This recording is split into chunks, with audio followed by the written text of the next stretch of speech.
Welcome all sins, commandments, and everything in between alike. This is Griever, your guys' host as always, bringing you guys episode 23. Not the latest episode, I apologize guys, once again, been on a bit of a hiatus with all the house moving and stuff, but this is still episode 23 review of Nanatsu no Taizai's latest season, Namashi no Fukatsu.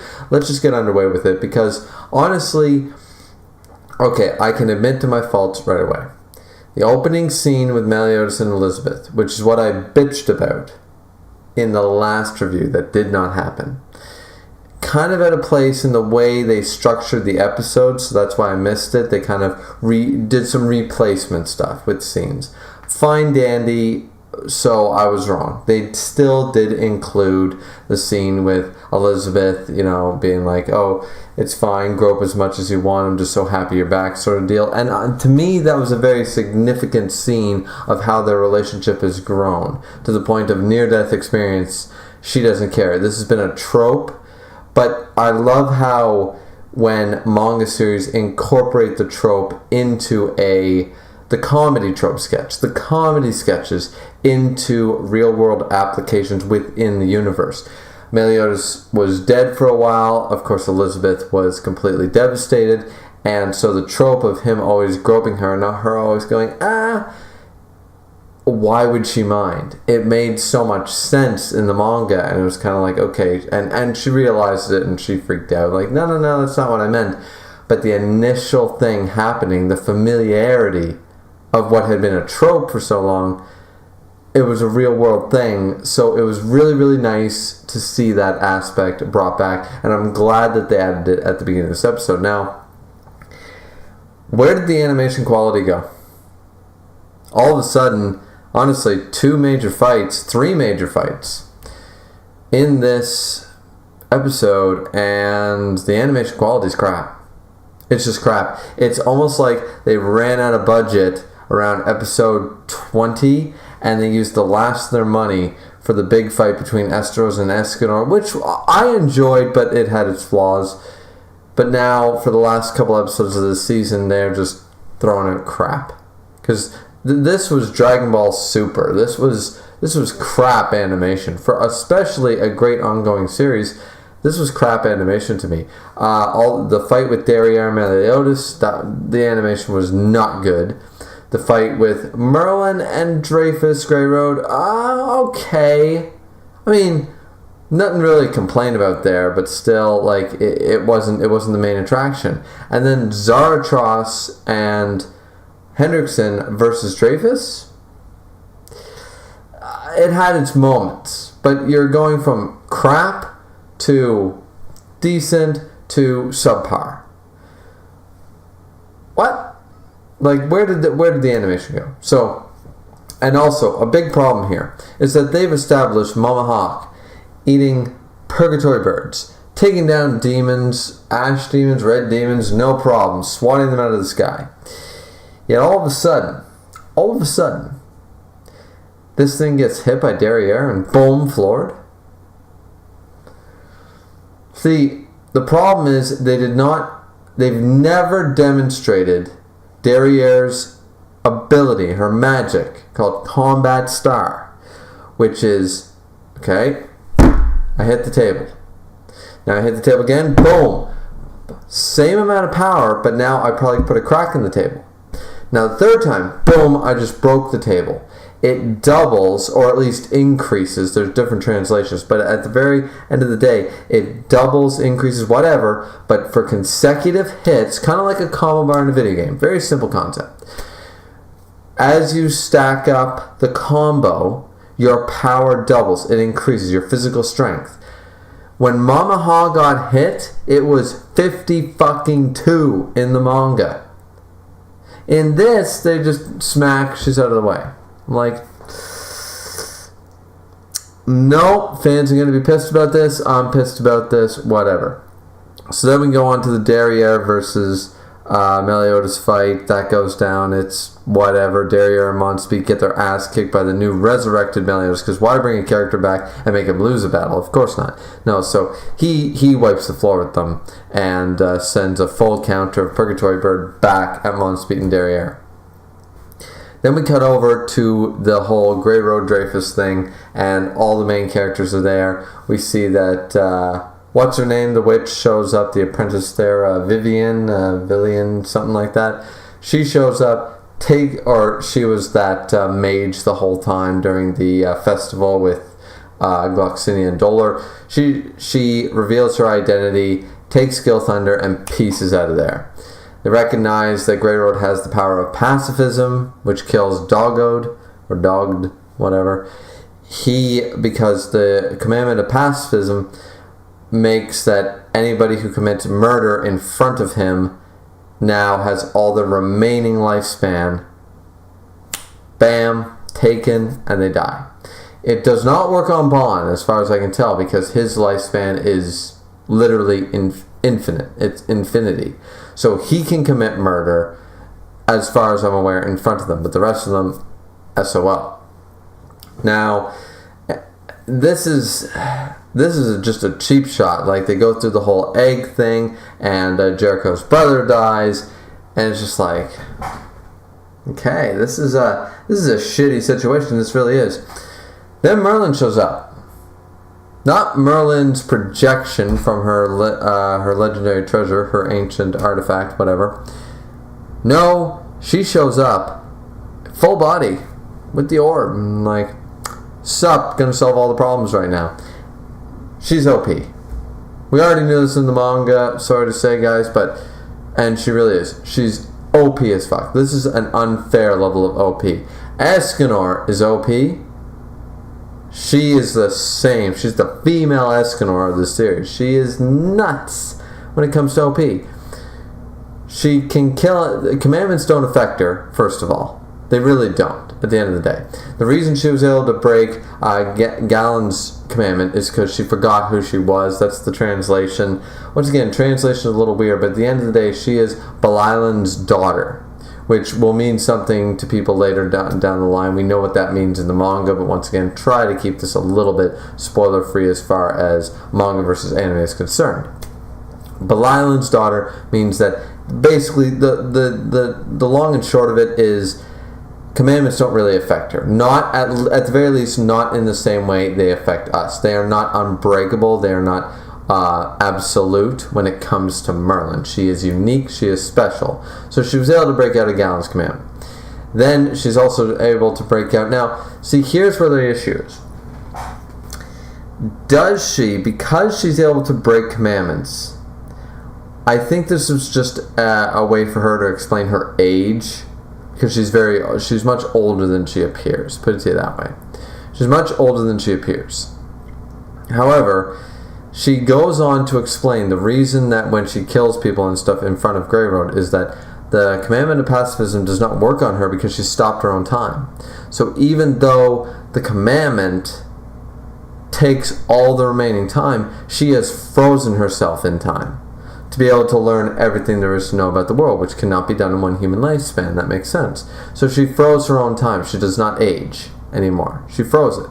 And her magical power of infinity, which is OP as shit, her magical power infinity, which is any spell she casts, no matter how powerful, no matter how taxing, she can keep it on regardless. What? Like, that once again, so goddamn OP. She goes on to explain this ability and explain that she froze her own time. She invoked a very powerful spell that froze her own time. And it can stay in effect and it doesn't drain her of magical ability or lifespan because she only needs to invoke it once, because her unique magical ability of infinity allows her to cast the spell. Probably drained her initially, probably taxed her to the extreme when she cast it, but now that it's cast, she's all good. She regained her strength and now she's all good for the remainder until she turns it off. That's OP as shit. I mean, I love Merlin, but this episode was basically like a jack-off to Merlin sort of episode. It was just a big, here's Merlin, she's got magical abilities galore, she's this Belialin's daughter that all the demons are like scared the shit out of. Grey Road tried to run the fuck away because he was so terrified.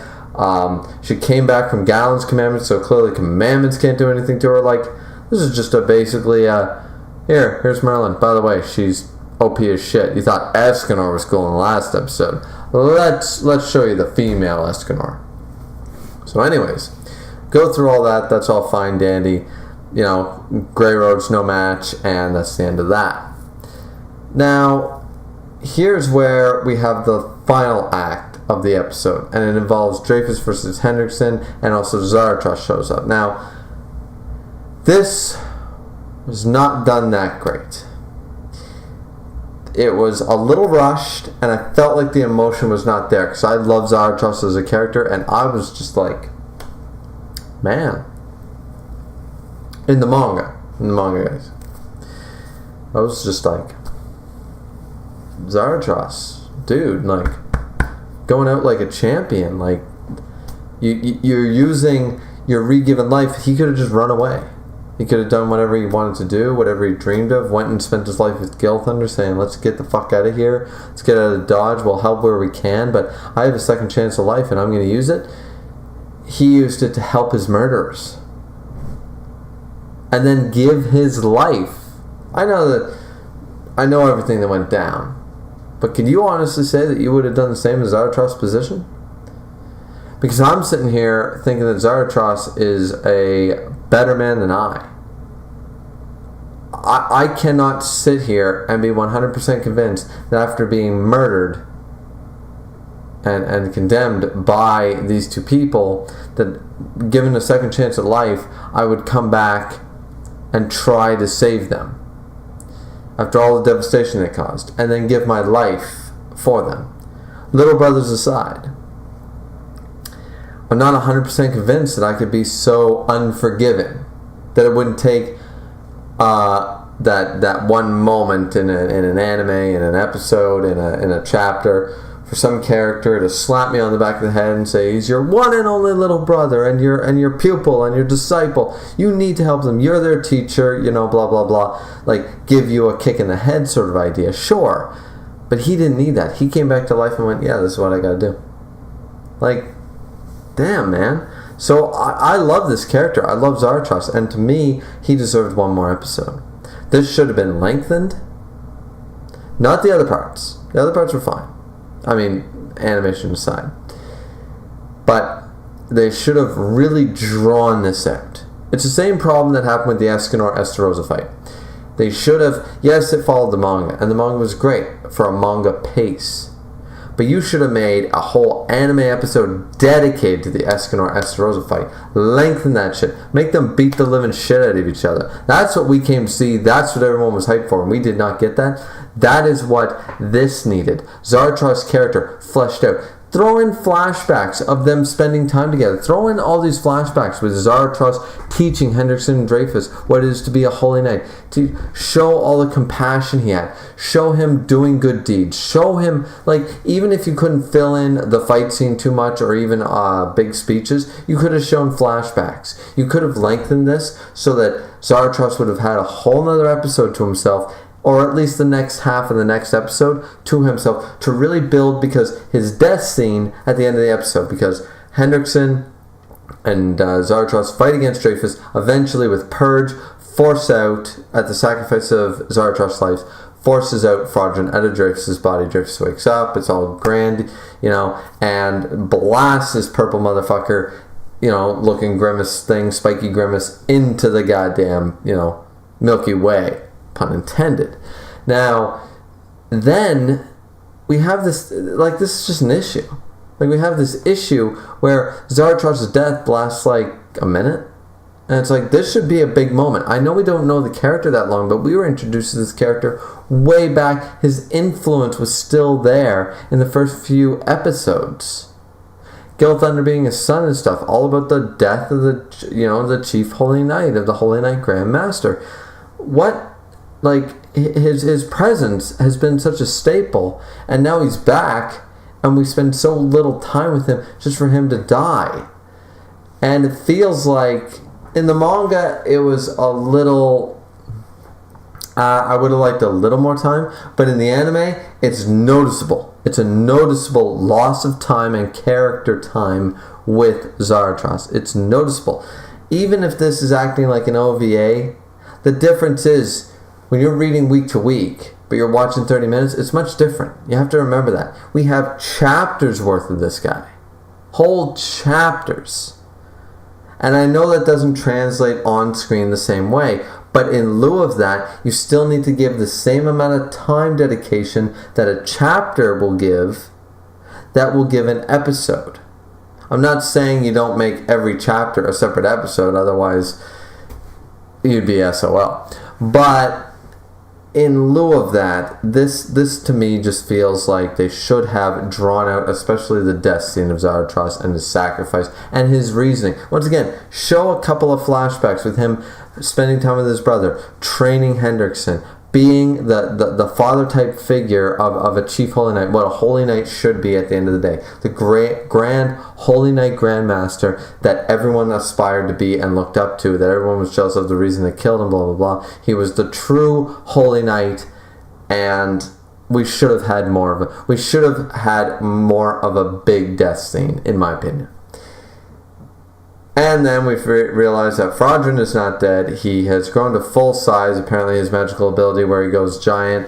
Merlin shows up to save the day along with all the characters showing up. And there's Meliodas. Meliodas shows up, beats the living shit out of him with fists. Realize that his battle strength has doubled to 60,000. Over 60,000. That's fucked. That's 100% fucked. That's a stupid amount of power.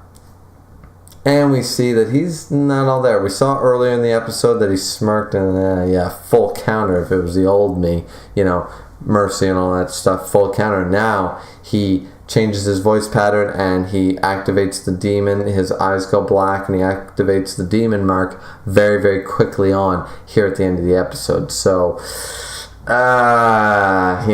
what's going to happen here? This doesn't look good. He's come back to life, but is he really, truly the Meliodas we all know and love? Who's to say? Anyways, guys, that's the end of the episode and the end of the episode review. What did you guys all think? Did you love it? Did you hate it? Please like, subscribe, and comment. As always, it's always very much appreciated, guys. And we will see you back here next time for episode 24. I don't know how many episodes have been released since I've been gone, so I'll enjoy trying to find that out later tonight and tomorrow. So that being said, guys, thank you so much for watching. This has been Griever, as your host as always. See you next time. Peace out.